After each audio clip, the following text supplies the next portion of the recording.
Top Arts 2020 is a great collection of 46 works of art from 43 students from across Victoria studying VCE art and VCE studio arts. They've been chosen from a field of 1,700 students who applied for Top Arts at the end of last year. A panel of 4 people assessed 1,713 applications, and we shortlisted 135 works of art, and from that we've chosen the 43 students and their 46 works of art for Top Arts 2020. Generally, the works of art fit into one of 3 themes. The first theme is perception, the second identity, and the third simpatico. And we'll explore those themes as we go through the gallery in this video. The first theme, perception, is a gathering of all the ideas around that one word, how humans perceive, how we make sense of the world, using our senses to understand the world.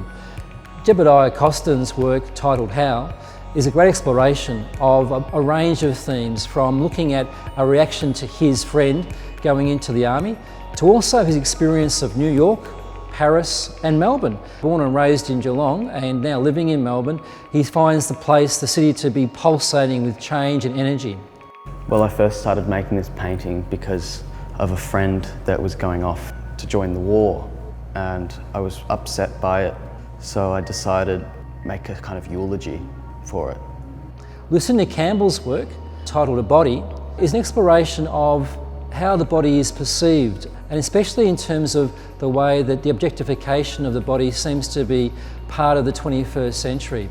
Her work, which uses washi paper and also printmaking, disassembles a person and reassembles them using collage and pastel and also print. Lucy Randall's work, The Shuffler, is an exploration of the beauty found in a person who is 87 years of age. So I first went up to him and introduced myself and asked if I could take photos of him, and then from those photos did a couple of drawings. I did a wire base and then put foil on that, and then just built it up with polymer clay from there, just putting clothes on it, and then some watercolour and then some acrylic paint for like certain pigments and stuff like that. I remember my teacher being absolutely mortified by the fact that I used dog hair, but yeah, I've got a border collie, and I didn't have any wool or any material that was like thin enough. I mean, my dog needed a haircut, so why not? Bonnie McLaren's work, Where Did You Go?, is a beautiful watercolour capturing a narrative with a great big question mark at the end of it. It's a small boat, empty, the lifebuoy sits outside the boat, and the boat sits in the middle of the ocean. What's going on? And when you look further, you see there's a great big whale silhouette passing underneath the boat. The one question that everyone asked when they saw the painting was, where did the person in the boat go? And I love that people just have to scratch at their minds and come up with their own reasons. It can be very personal to each person. Ainsley Barwise's work, Architectonic Arrangements, reduces the city in paint and sculptural forms to its bare essentials. She's perceiving the city as being something which is geometric and very, very cleanly cut. It's a great rendering as a triptych to her sense of the city. I tend to like working with sets of 3, I've noticed. The materials which I chose to use was acrylic wall paint, and I chose 5 different colours for each one, of different shades and hues of that colour to show the shadows and transition of hues. I decided to go with acrylic wall paint because I was able to create a very flat and smooth application, which I applied with a sponge roller brush. And then I painted it onto a wooden canvas as the material matched the prisms, which I made using a laser cutter at school to cut the different shapes, which I then stuck together and created the prisms. So perception is captured by several artists as they make sense of the world and interrogate their idea.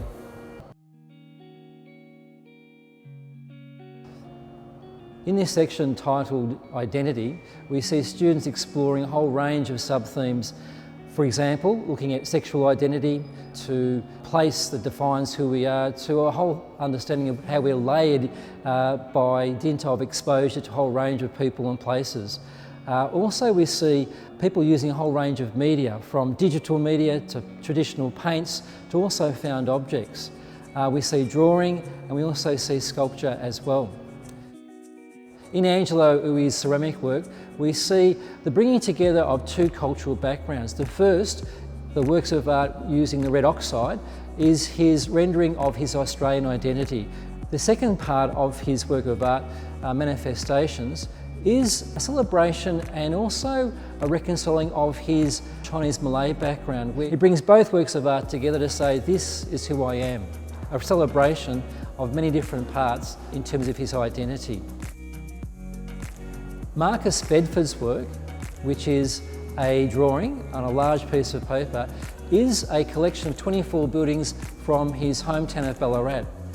He uses Andreas Gursky's ideas to be able to format them in such a way he gives equal footing to each building. Ethan Tan interrogates the idea of gender. Ethan Tan uses initially drawing to investigate the theme of gender and its fluidity. He eventually comes to photography and nails, I believe, the topic by producing an image of himself. It's one of a triptych, one of 3 images. The one we have in the exhibition is of him. Ethan places himself front and centre in the image. On one side pink light, on the other side blue light. The coalescing of these two lights say something to him about gender fluidity. He places himself there in the accoutrement of someone who is between male and female to capture the theme and essence of his exploration. The third section, Simpatico, is a summary of what artists feel with regard to their work of art, their theme, and how also they want that translated for the viewer to encounter and feel something similar.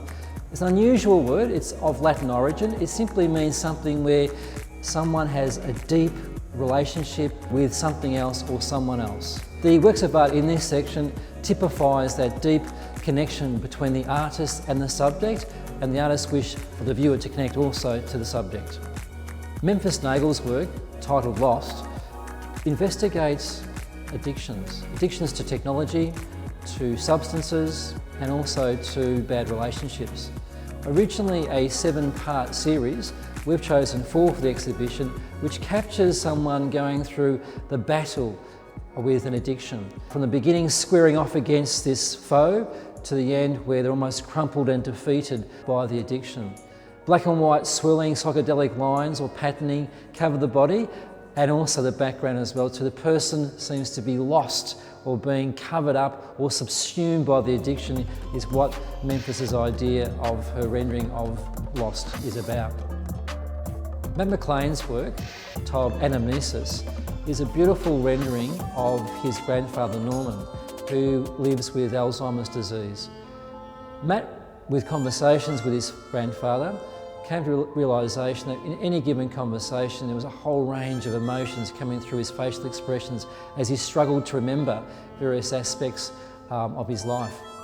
Matt uses painstakingly simple mark making to produce the image of Norman at the end. 3 faces on the one head capture what Norman's about. All I used to make the artwork was just paper and some pencils. It took about, I think, 15 or 20 hours of just drawing straight lines. Trying to capture a mental health condition is pretty much impossible, so I just did it from my perspective, which is 3 faces on the one head to show 3 emotions in one person. In a large-scale portrait of Shylock, the key antagonist in Shakespeare's The Merchant of Venice, Lizzie Hall captures the absolute pain of this person. And in the title, If You Prick Us, Do We Not Bleed, Shylock is crying for humanity against extraordinary prejudice being experienced in Venice during his time. So Top Arts 2020, under the auspices of the VCAA, the Victorian Curriculum and Assessment Authority, gives us a real insight into what students have been thinking and feeling and producing in their classrooms in 2019. We hope you've enjoyed this journey through Top Arts 2020, and we encourage you to look further on the Top Arts Hub, where there's a range of resources for you to explore further what students have done and the process they've gone through to produce their final works of art.